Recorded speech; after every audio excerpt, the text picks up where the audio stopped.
My name's Gary Cass. I call myself a creative scientist. That's someone who uses scientific objects for an artistic outcome. My invention is fermented fashion. That is the first dresses in the world made from the bacterial fermentation of wine, beer and coconut water. It happened about 20 odd years ago in a vineyard down in the southwest of Australia, where I made a mistake in the winery.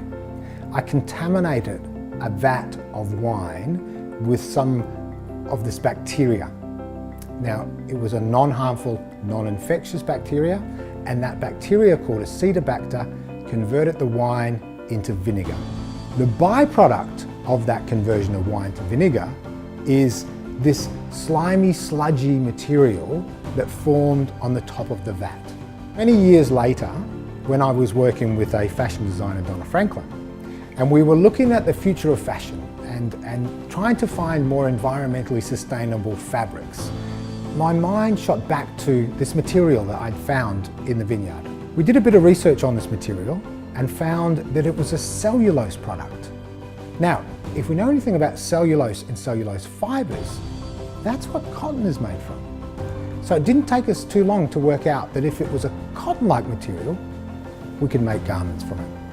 We were having a bit of fun initially, myself and Donna in the laboratory, we're putting these garments together.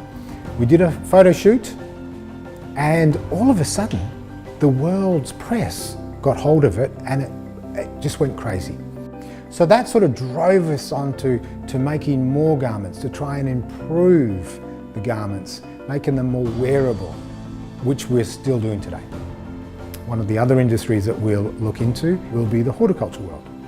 We can actually now grow plants and germinate seeds on this medium. Nanalose's plant-free cellulose fibres are very similar physically to collagen fibres.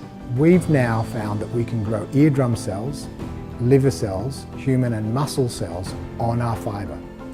So all of a sudden we're going to try and see if we can use our plant-free cellulose as a scaffold for regenerative tissue engineering.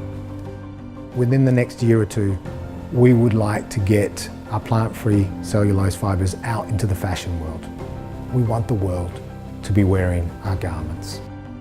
I believe that it's not what you know and how much you know, but on your ability to be creative. It's these creative people that will be the problem solvers of the future.